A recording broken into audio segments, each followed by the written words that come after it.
Electrostatic potential के part 2 lecture में हम देखते हैं इलेक्ट्रोस्टैटिक पोटेंशियल एनर्जी हमने लास्ट लेक्चर में डराइव की थी कि अगर आपके पास दो चार्ज पार्टिकल हैं Q1 एंड Q2 और उनके बीच में जो डिस्टेंस है वो r है, इसका हमने डेरिवेशन किया था। इट वाज कमिंग है पोटेंशियल एनर्जी को हम U से रिप्रेजेंट करते हैं और ये लिखी जा रही थी K Q1 Q2 bye R, ठीक है। और पोटेंशियल एनर्जी को हमने बोला था कि चेंज इन पोटेंशियल एनर्जी क्या होता है कि this was U at R minus U at infinity, और इसको हमने work done by conservative force. C subscript का मतलब है कि कंजर्वेटिव फोर्स जो वर्क करती है उसका negative times is the change in potential energy. तो ये सब हो गया हमारा दो चार्ज के लिए। हमारे पास दो चार्ज हैं, है ना। हमारा जो सिस्टम है it consist of two charges. Next thing is if we have a more than two charges, ठीक है ना। Potential energy of a system अगर मैं बात करूं, potential energy of a system, energy of system, system of particles हम बोल सकते हैं, सिस्टम ऑफ पार्टिकल्स, यानी कि यहां पर हमारे पास मोर देन टू चार्जेस हैं। Let's say we have three charges. आप ये कंसीडर करो, let's say we have three charges Q1 Q2 and Q3. They are placed on the vertices of a equilateral triangle of side length L।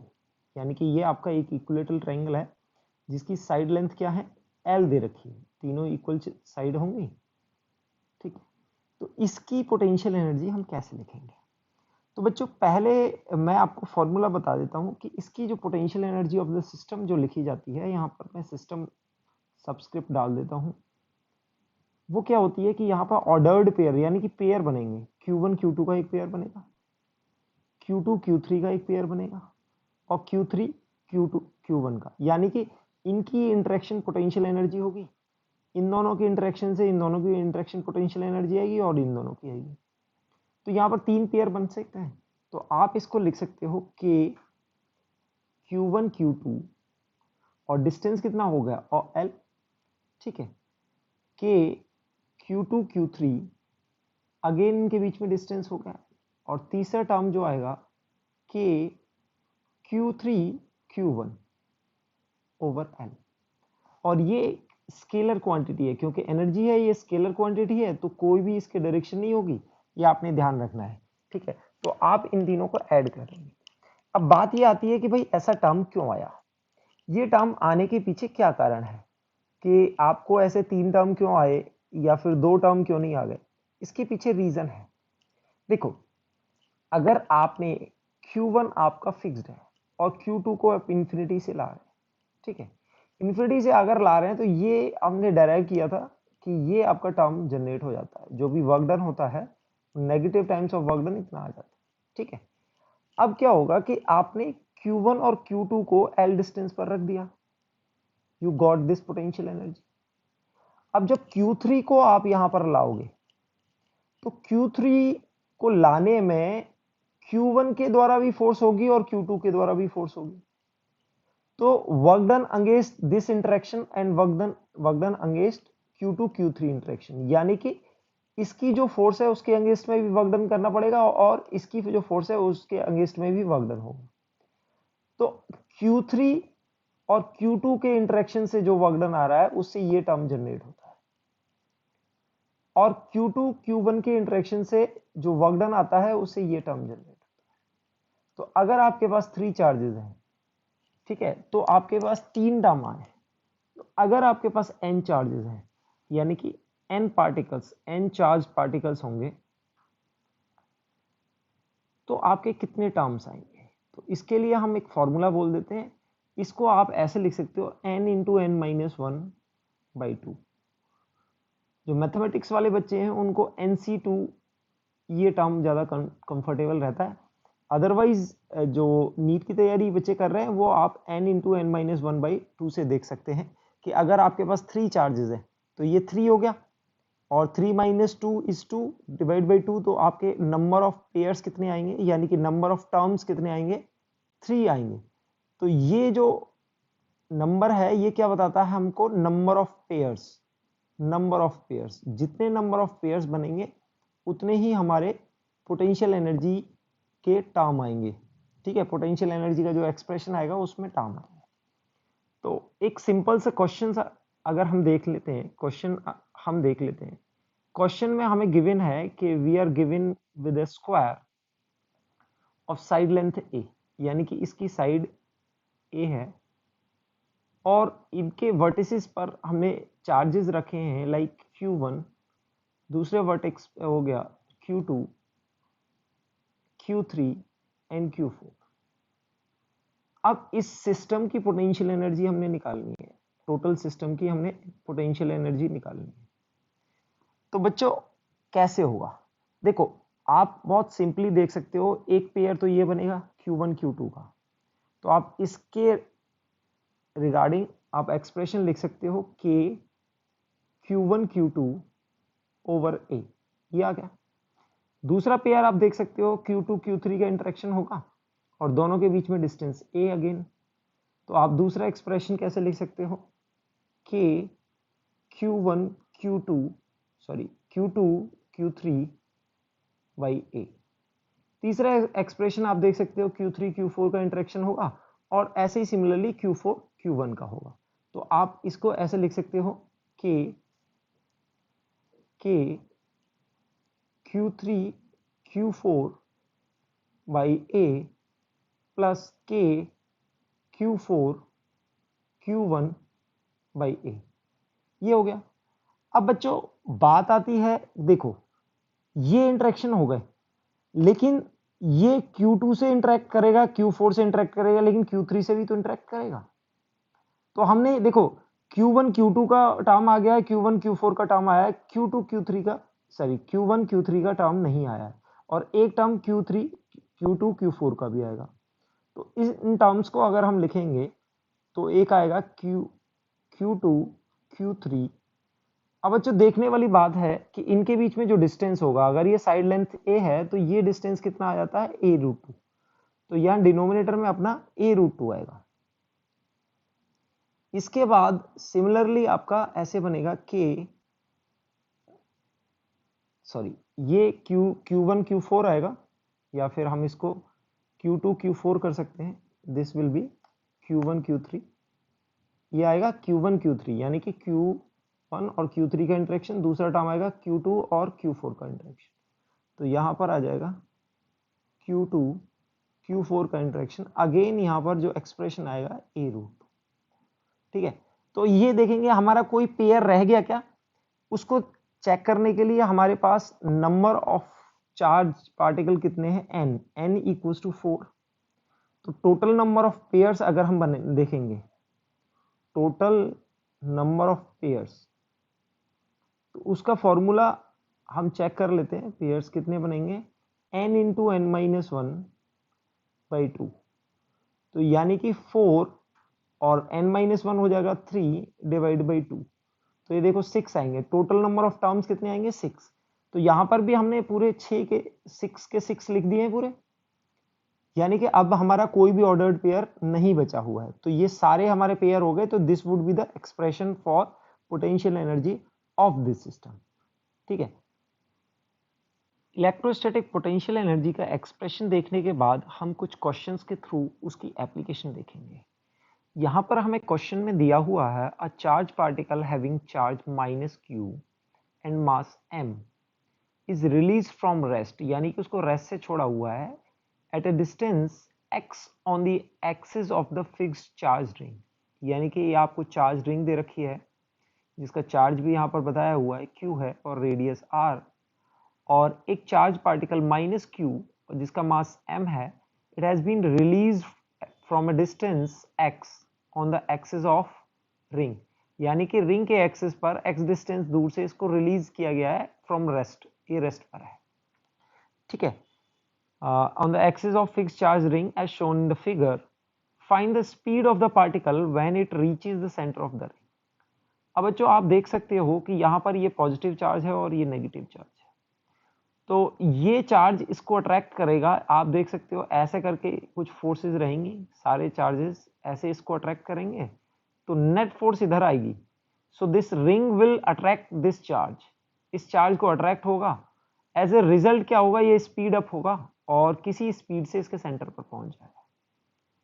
तो बच्चों इसको एक तरीका तो ये है कि फोर्स निकाल लो, बट आप देखोगे कि ये फोर्स में, फोर्स से ये एक्स का एक्सप्रेशन आएगा, फोर्स निकालोगे उससे एक्सेलरेशन निकालोगे, और एक्सेलरेशन अगर कांस्टेंट आया तो अपनी इक्वेशन ऑफ मोशन लगाओगे, अगर एक कांस्टेंट नहीं आया तो फिर आप इंटीग्रल का यूज करोगे। लेकिन दूसरा तरीका हम क्या यूज कर सकते हैं, दूसरे तरीके में हम ये यूज कर सकते हैं कि भाई यहां पर भी वर्क एनर्जी थ्योरम अगर आपने सुनी है, या फिर कंजर्वेशन ऑफ एनर्जी यूज कर सकते हैं, क्योंकि यहां पर जो भी है F external, external force zero है, यहां पे जो भी फोर्स है वो इंटरनल इंटरेक्शन फोर्स है, यानी कि इलेक्ट्रोस्टैटिक इंटरेक्शन फोर्स है, यहां पर सिर्फ इंटरेक्शन फोर्स, उसको हम इंटरनल फोर्स कंसीडर करेंगे। तो we can say F external zero है। एफ एक्सटर्नल जीरो होता है तो बच्चों क्या होता है कि टोटल हमारी एनर्जी कंजर्व रहती है, energy conservation we can apply. Energy conservation में हमने पढ़ा है कि kinetic plus potential initial equals to kinetic plus potential energy final. तो बच्चों इनिशियल काइनेटिक एनर्जी सिस्टम की, यानी कि ये तो फिक्स्ड है और इसकी ये रेस्ट से छोड़ा गया है, रेस्ट पर होने की वजह से इसकी काइनेटिक एनर्जी क्या होगी, जीरो होगी। तो हम बोल सकते हैं कि इनिशियल काइनेटिक एनर्जी जीरो होगी, तो हम बोल सकते हैं initial potential plus kinetic energy final, sorry potential energy. तो अगर अपने को ये काइनेटिक एनर्जी फाइनल निकालनी आ जाए तो मास अपने को पता है तो स्पीड भी निकाल सकते हैं। तो हम बोल सकते हैं कि kinetic energy U initial minus U final equals to kinetic energy final. आप ये एक्सप्रेशन देख सकते हो, इसको हमने एलएचएस में ले लिया है तो ये आ जाएगा, ठीक है ना। तो यहां पर क्या होगा कि देखो यू इनिशियल ज्यादा है, यू फाइनल कम है, तो जो डिक्रीज होगी, decrease in potential energy, potential energy में डिक्रीज हो रहा है तो इंक्रीज कहां होगा, वो इंक्रीज इन काइनेटिक एनर्जी। तो कहां पर क्या होगा, एक एनर्जी कम हो रही है और एक एनर्जी बढ़ रही है, तो काइनेटिक एनर्जी पहले जीरो थी, कुछ के एफ हो गई, ठीक है, क्योंकि ये देखो ये दोनों का सम कांस्टेंट है, ठीक है। तो वो पोटेंशियल एनर्जी कम होगी तो काइनेटिक एनर्जी बढ़ जाएगी, तो सिंपल सी चेंज है। अब चैलेंज है, हमने ये टर्म निकालना है, इनिशियल पोटेंशियल अगर फाइनल पोटेंशियल हमारे पास पता चल जाए तो हमें ये काइनेटिक एनर्जी आ जाएगी फाइनल, और एक बार हमारे पास काइनेटिक एनर्जी आ गई हम स्पीड निकाल पाएंगे। तो अब चैलेंज आता है कि दो पोटेंशियल एनर्जी निकालनी है। तो दो पोटेंशियल एनर्जी के लिए बच्चों इसको आप ड्रॉ करके देख सकते हैं कि हमें ये सिस्टम दिया हुआ है, कुछ एक चार्ज, ये रिंग है और इसके एक्सिस पर एक चार्ज है, ये डिस्टेंस एक्स होगा, ठीक है। ये आपका माइनस चार्ज क्यू है, ये क्यू है और इसका रेडियस आर दे रखा है, ठीक है बच्चों। तो अगर इस पॉइंट चार्ज पार्टिकल की और रिंग की हम पोटेंशियल एनर्जी लिखेंगे इस पॉइंट पर, यानी कि इनिशियल पोटेंशियल एनर्जी, तो हम क्या देख सकते हैं कि यहां पर छोटे छोटे पार्टिकल, यानी कि छोटे छोटे एलिमेंट हैं रिंग के, जिनको हम पॉइंट पार्टिकल कंसीडर कर सकते हैं। अब ये पॉइंट पार्टिकल का ये इंटरेक्शन होगा, ये डिस्टेंस देखो, ये आर, आर जो होगा यहां पर, आर को आप लिख सकते हो R square equals to R square plus x square, Pythagoras theorem से आप देख सकते हो this R square equals to R square plus x square, ये आर आ जाएगा, ठीक है। तो ये मैं डी क्यू मान सकता हूं, अगर मैं इसको क्या बोल सकता हूं कि डी क्यू, तो छोटा सा चार्ज है into minus Q upon distance R. तो ये क्या होगा, एक छोटा सा पार्टिकल लिया और ये पार्टिकल का इंटरेक्शन हो गया, ऐसे छोटे छोटे पार्टिकल, सारे पार्टिकल का इंटरेक्शन होगा।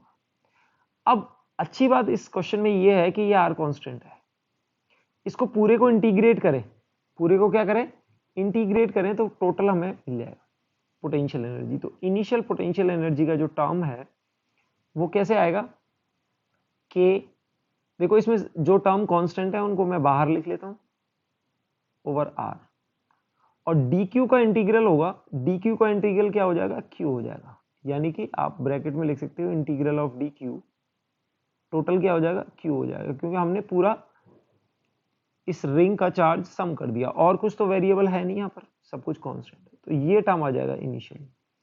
अब ये आर को आप ये कर सकते डाल सकते हो R square plus x square का रूट, ठीक है।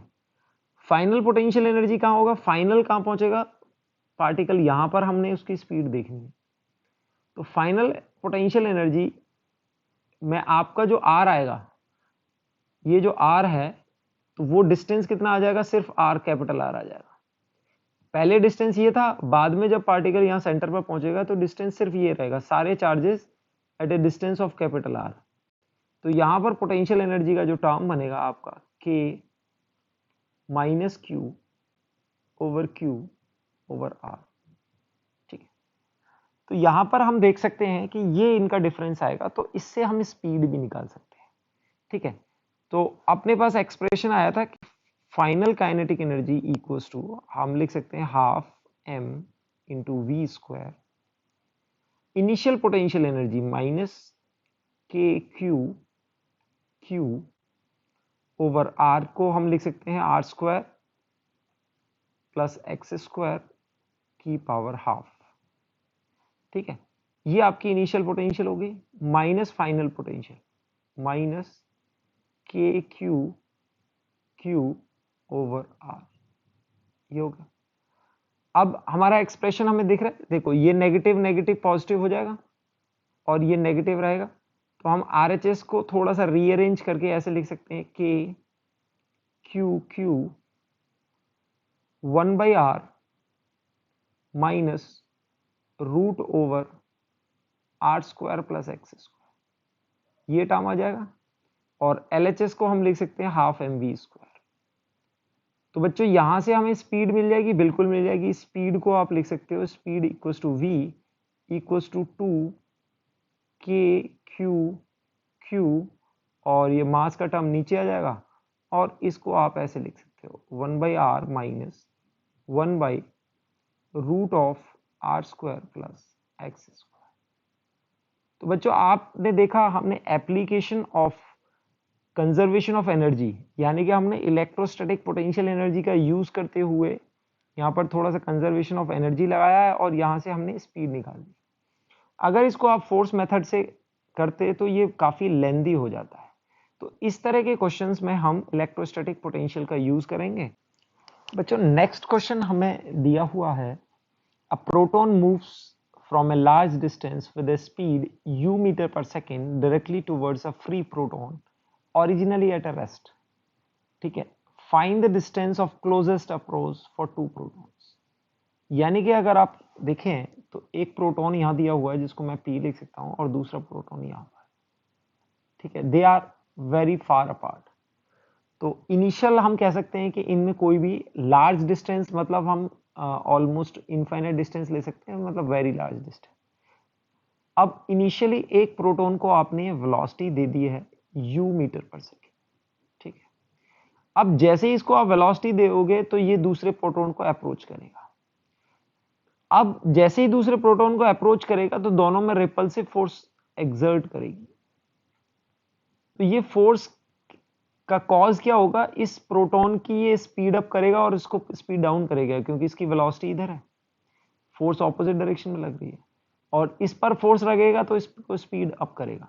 तो यानी कि ये स्पीड डाउन हो रहा है और ये स्पीड अप हो रहा है, ये क्लोज आता रहेगा लेकिन रिटार्ड करता रहेगा, उसके बाद ये स्पीड अप होता रहेगा। अब आप जानते हैं अगर दो पार्टिकल हैं एक दूसरे को अप्रोच कर रहे हैं, ठीक है, तो इनमें मिनिमम जो डिस्टेंस कब रहेगा, आप देख सकते हो इसकी स्पीड बढ़ रही है, इसकी स्पीड कम हो रही है, तो इन दोनों के बीच का जो डिस्टेंस है, जब तक इसकी स्पीड ज्यादा होगी, लेट से इसको मैं u बोल देता हूं और इसको मैं v बोल देता हूं, if u is greater than v, अगर u ज्यादा है और v कम है तो ये हमेशा इसके पास आता रहेगा, ठीक है ना। और अगर मैं बोलूं कि u कम है और v ज्यादा है, यानी कि ये v बड़ी है और u छोटा है, अगर ये आगे वाली की स्पीड ज्यादा हुई और इसकी कम रही तो क्या होगा, इनका डिस्टेंस r इंक्रीज करेगा, इन दोनों का डिस्टेंस क्या करेगा, r इंक्रीज करेगा। ठीक है, तो पहले केस में कौन ज्यादा था, u ज्यादा था, तो r डिक्रीज करेगा।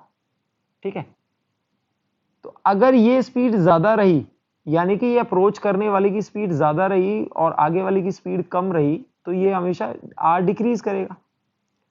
और जब ये स्पीड ज्यादा हो गई और ये पीछे वाली कम हो गई, तो ये दूर जाता रहेगा आगे वाला, तो ये इनके बीच का जो डिस्टेंस है बढ़ेगा।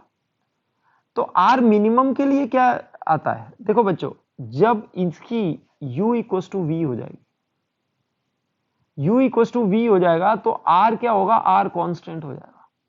ठीक है, तो एक पॉइंट आएगा कि इसकी स्पीड डिक्रीज हो रही है और इसकी स्पीड इंक्रीज हो रही है। आप ऐसे सोच सकते हैं, इसकी स्पीड u है, इसकी स्पीड v है, तो ये डिक्रीज हो रही है और ये 0 से कहीं इंक्रीज हो रही है। तो मिड में या कहीं पर एक पॉइंट ऐसा आएगा जहां पर इसकी वेलोसिटी, यानी कि वेलोसिटी ऑफ पार्टिकल 1 और वेलोसिटी ऑफ पार्टिकल 2 इक्वल हो जाएगी।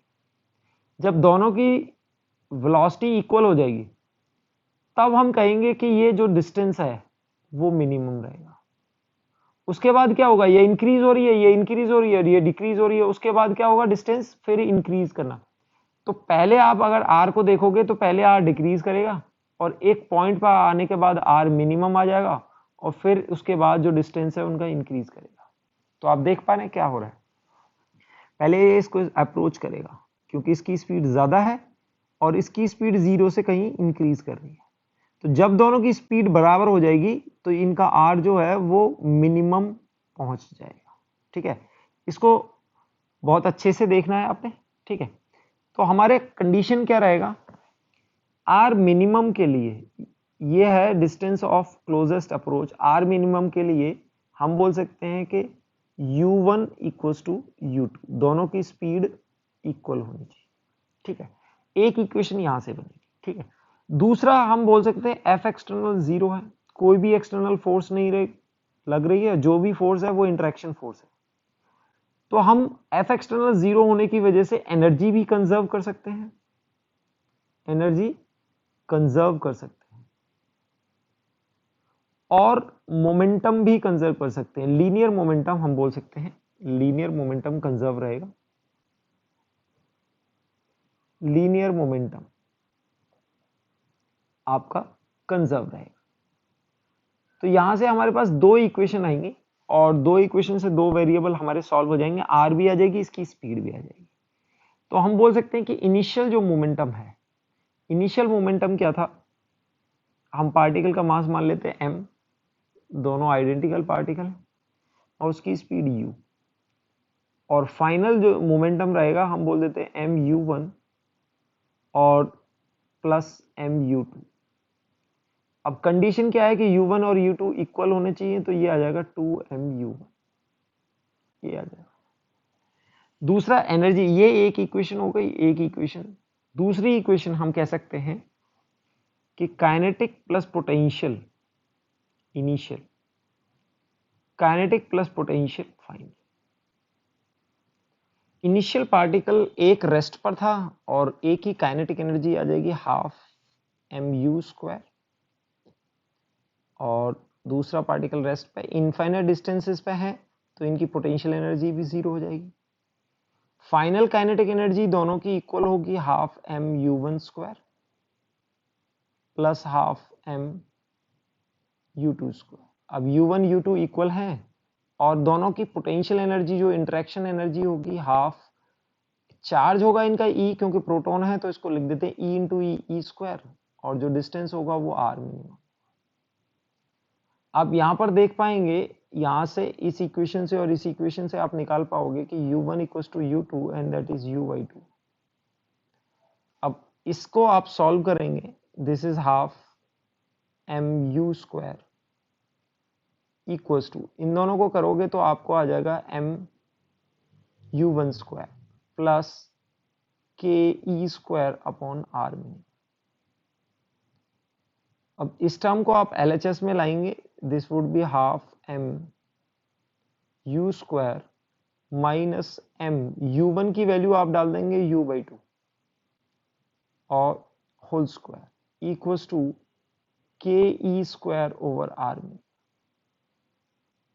आप इसको सॉल्व करेंगे, यह half m u square by 4 आएगा, this would be half m u square by 4 and this is k e square over are minimum.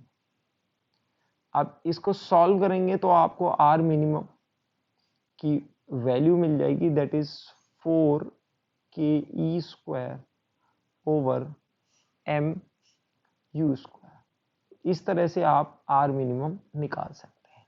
तो बच्चों आपने देखा यहाँ पर हमने मोमेंटम कंजर्वेशन भी यूज किया और एनर्जी कंजर्वेशन भी यूज किया, क्योंकि दोनों चार पार्टिकल कैसे दे रखे थे आपको, एक की स्पीड u दे रखी थी, जो इनिशियल पार्टिकल था उसकी स्पीड आपको u दे रखी थी और ये रेस्ट पर था, बट इट वाज फ्री, यहां पर फिक्स्ड नहीं था। ठीक है, तो इस तरह से हमने मोमेंटम कंजर्वेशन और एनर्जी कंजर्वेशन की हेल्प ली और इलेक्ट्रोस्टैटिक पोटेंशियल एनर्जी का यूज किया और उससे हमने डिस्टेंस ऑफ क्लोजेस्ट अप्रोच निकाला। अच्छा, नेक्स्ट क्वेश्चन में हम देखते हैं, यहाँ पर दिया हुआ a charge particle of charge plus q and mass m is thrown towards a fixed charge with impact parameter d, speed v from large distance as shown। यहाँ पर फिगर दिया हुआ है, find the distance of closest approach। अब यहाँ पर भी हमने closest approach निकालना है, distance of closest approach, but यहाँ पर a different scenario हमें दिया हुआ है। पहले हमारे चार्ज पार्टिकल ऐसे थे और उसे हमने ऐसे line joining two charge particle के डायरेक्शन में वेलोसिटी दी थी। अब बच्चों एक टर्म आता है impact parameter. First of all हमें समझना होगा इंपैक्ट पैरामीटर क्या है। तो यहाँ पर इस फिगर को आप देख सकते हैं, ये फिगर हमें दी हुई है। तो आप देख सकते हैं कि वेलोसिटी वेक्टर जो लाइन ऑफ मोमेंटम है, लीनियर मोमेंटम, यानी कि वेलोसिटी वेक्टर का जो डायरेक्शन है उस पर अगर आप परपेंडिकुलर डालो तो वो डिस्टेंस d होगा। ठीक है, तो इसको बोलते हैं इंपैक्ट पैरामीटर। अगर ये वेलोसिटी आपकी direct along the line joining two particle होती तो इंपैक्ट पैरामीटर d 0 आता। तो इसका कहने का मतलब है कि आपने इनिशियली जो वेलोसिटी दी है वो उससे कितना डिविएट, यानी कि कितनी डिस्टेंस दूर से जा रही है।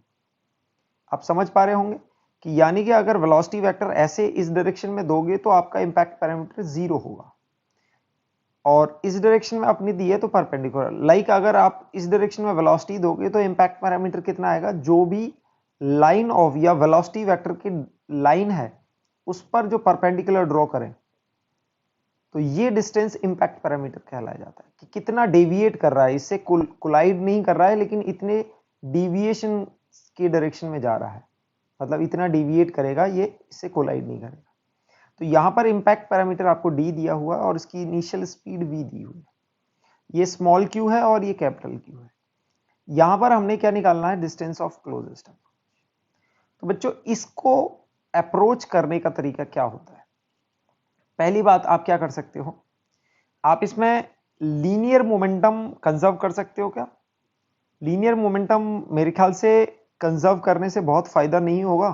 अच्छा, दूसरा बात है ये आपका फिक्स्ड चार्ज है, यहां पर ये चार्ज फिक्स्ड है तो लीनियर मोमेंटम कंजर्व करने का कोई लॉजिक नहीं है, क्योंकि ये फ्री चार्ज नहीं है, यहां पर भी फोर्स लगेगा। ठीक है, तो यहां पर क्या कर सकते हैं हम, एक तो क्या रहेगा कि एक्सटर्नल एफ एक्सटर्नल 0, यानी कि हम बोल सकते हैं कि इस पर जो भी फोर्स लग रहा है वो एक्सटर्नल फोर्स, यानी कि work done by external force, work done by external force 0 है, तो हम कह सकते हैं कि एनर्जी कंजर्व रहेगी, एनर्जी कंजर्व। देखो ये फिक्स चार्ज है, जब भी ये चार्ज होंगे तो इनमें इंटरेक्शन यानी कि रिपल्सिव फोर्स होगी। तो इस चार्ज पर फोर्स तो लगेगा क्योंकि ये फिक्स कर रखा है किसी सोर्स से, फोर्स तो रहेगा एक्सटर्नल, बट उसका वर्क डन नहीं होएगा क्योंकि इसका कोई मोशन नहीं है। हमारा वर्क डन क्या होता है, एफ डॉट डी आर। तो यहां पर डिस्प्लेसमेंट 0 है तो इस पर वर्क डन नहीं रहेगा, तो टोटल सिस्टम पर कोई भी वर्क डन नहीं है एक्सटर्नल फोर्स का, तो हम एनर्जी कंजर्व कर सकते हैं। दूसरा, अगर ये पार्टिकल अगर किसी भी डायरेक्शन में मूव करेगा, यानी कि जैसे ये मूव करेगा तो एक रिपल्सिव फोर्स लगेगी, रिपल्सिव फोर्स लगेगी तो इस लाइन से ये डेविएट करेगा, डेविएट करेगा तो इसके डायरेक्शन ऑफ मोशन में थोड़ा सा चेंज आएगा, वो कुछ ऐसे जाएगा। तो हम कह सकते हैं कि लेट से ये आपका आर मिनिमम है और जब आपकी फाइनल वेलोसिटी होगी वो इस डायरेक्शन में होगी, इसको मैं वी फाइनल बोल देता हूं, ठीक है। ये परपेंडिकुलर डायरेक्शन और ये आर मिनिमम होगा, ठीक है। यहां पर ये आया, ये डेविएट कर रहा है और इसके बाद तो ये और फर्दर दूर जा रहा है और सारे डिस्टेंस दूर होंगे, ये कहलाएगा आर मिनिमम। तो आप देख सकते हैं कि इन दोनों के बीच में जो भी फोर्सेस होगी वो along the line joining two particle होंगी। तो आप देख सकते हो इस पॉइंट पर, इस पॉइंट के अबाउट जो भी एंगुलर मोमेंटम है वो चेंज नहीं होगा। तो हम बोल सकते हैं torque about, torque of external force about this Q, या पॉइंट P बोल देते हैं, this point is P, about P is 0।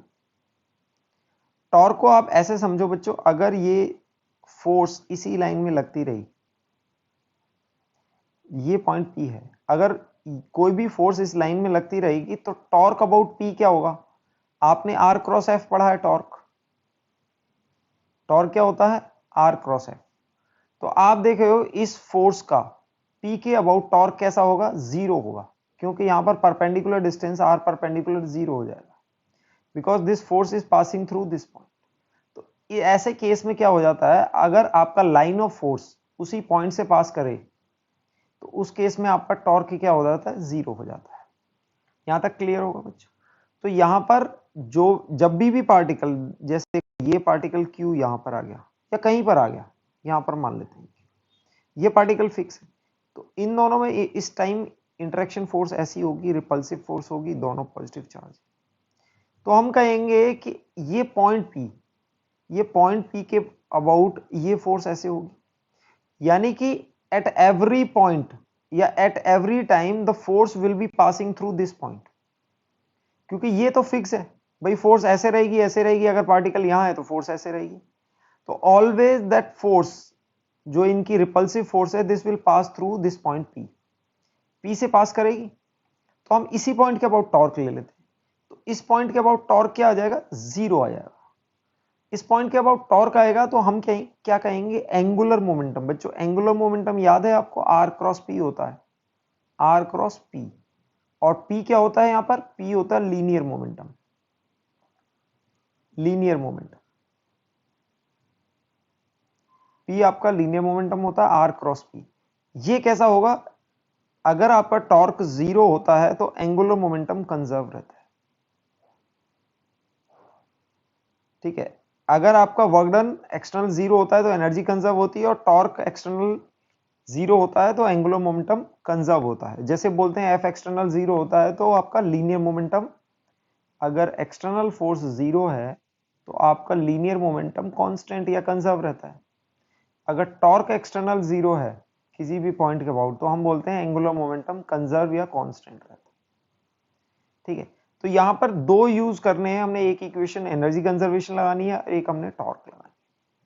तो आप पहले देखो टॉर्क को कैसे लिख सकते हैं? इनिशियली वेलोसिटी वेक्टर, यानी कि आपका ये initially L initial, L initial को आप लिख सकते हो R cross P, R cross P, और you can write R perpendicular into mv, ठीक है। तो ये mv का डायरेक्शन ये हो गया, R परपेंडिकुलर d हो जाएगी, तो ये हो जाएगा आपका m इनिशियल वेलोसिटी v और ये परपेंडिकुलर डिस्टेंस d। जब पार्टिकल यहां पहुंचेगा, आप देख रहे हैं इसकी वेलोसिटी ये फाइनल वेलोसिटी होगी और ये R परपेंडिकुलर R मिनिमम हो जाएगा, ठीक है। तो यहां पर लास्ट में हमारा फाइनल एंगुलर मोमेंटम जो आएगा वो आपका आएगा mv फाइनल इंटू R। अब क्योंकि ये कंजर्व है, टॉर्क 0 है, तो हम बोल सकते हैं initial angular momentum equals to final angular momentum. तो यहां से दोनों को इक्वेट कर देंगे, हम बोल देंगे mvd equals to m into V final into R। एक इक्वेशन यहां हो जाती है। दूसरी बच्चों एनर्जी कंजर्वेशन से होगी। एनर्जी कंजर्वेशन में हम बोल सकते हैं कि initial kinetic energy plus initial potential energy equals to final kinetic energy plus final potential energy. तो इनिशियल काइनेटिक एनर्जी हमारे पास half M we square, large distance पर है तो इनकी potential energy zero. Final kinetic energy को half M we final square लिखोगे और फाइनल पोटेंशियल एनर्जी को आप के क्यू, कैपिटल क्यू, और दोनों के बीच में डिस्टेंस कितना होगा, आर मिनिमम। ठीक है, आप देख पा रहे हैं यहां पर। तो यहां पर इसकी ये काइनेटिक एनर्जी आएगी और पोटेंशियल एनर्जी के लिए हमें इनका डिस्टेंस चाहिए, वो कितना हो जाएगा, आर मिनिमम हो जाएगा। तो ये दोनों इक्वेशन को यूज करेंगे, ये दूसरी इक्वेशन मिलेगी। अब क्या करेंगे कि पहली इक्वेशन से आप वी फाइनल निकाल लेंगे, क्योंकि हमें इक्वेशन में सिर्फ आर मिनिमम चाहिए, हमने आर मिनिमम के लिए सॉल्व करना है। तो इस इक्वेशन से आप डिड्यूस करोगे v final, m m cancel हो जाएगा, वी फाइनल की value v d by are minimum आ जाएगी। अब वी फाइनल की वैल्यू आप यहां पर डाल देंगे तो आपकी इक्वेशन आएगी half M we square equals to half M, we final की जगह आप क्या डालेंगे, V D over are minimum और इसका whole square plus K Q over are minimum. अब बच्चों आप देख रहे हैं कि सेकंड डिग्री की इक्वेशन बन रही है, यानी कि क्वाड्रेटिक इक्वेशन बनेगी। आप इसको सॉल्व करने के लिए ऐसे कर सकते हो, this will reduce into half M we square equals to half M, we square को सेपरेट कर लिया और ये D square by are minimum whole square plus K Q Q R minimum, ये आ जाएगा। अब इसको क्वाड्रेटिक इक्वेशन बनाने के लिए पहले देखो हाफ एम वी स्क्वायर यहाँ आ रहा है, पूरी इक्वेशन को हाफ एम वी स्क्वायर से अगर डिवाइड कर देते हैं और आर मिनिमम स्क्वायर से मल्टीप्लाई कर देते हैं, तो क्या करना है आपने, हाफ एम वी स्क्वायर से डिवाइड कर रहे हैं और आर मिनिमम स्क्वायर से मल्टीप्लाई कर रहे हैं। तो आर मिनिमम इधर आ जाएगा, आर मिनिमम स्क्वायर, इसको हाफ एम वी स्क्वायर से डिवाइड करेंगे और ये आ जाएगा D square plus R minimum के स्क्वायर से मल्टीप्लाई करेंगे तो ये आ जाएगा के क्यू इंटू आर मिनिमम और इसको हाफ एम वी स्क्वायर से क्या कर रहे हैं, डिवाइड कर रहे हैं, तो ये आ जाएगा 2 ओवर एम वी स्क्वायर, ये टर्म आ जाएगा। इसको क्वाड्रेटिक करने के लिए थोड़ा सा रीअरेंज कर लेंगे, आर मिनिमम स्क्वायर माइनस 2 के क्यू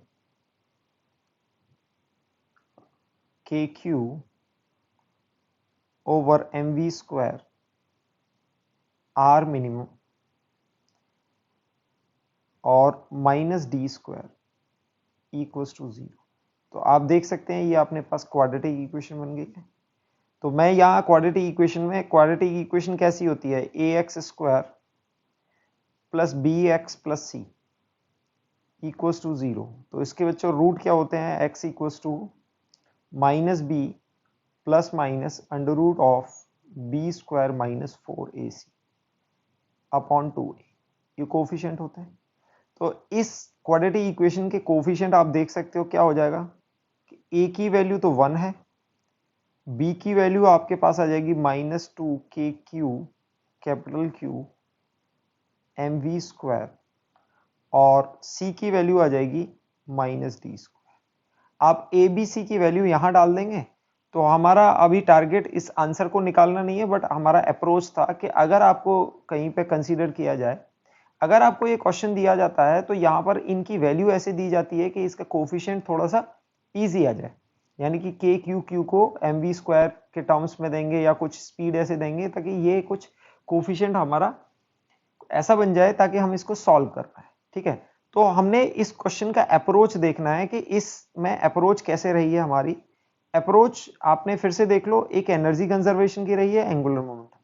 एनर्जी कंजर्वेशन क्यों रहा है, क्योंकि वर्क डन 0 रहा है, और एंगुलर मोमेंटम कंजर्व क्यों रहा है, क्योंकि इस पॉइंट के अबाउट जो कैपिटल क्यू है जो फिक्स्ड है, इसके अबाउट हमारा टॉर्क नहीं आएगा, because the force will always pass through this point. तो आपने इस अप्रोच को याद रखना है कि कभी भी ऐसे क्वेश्चन को एनकाउंटर करें तो ऐसे आपको डील करना होगा।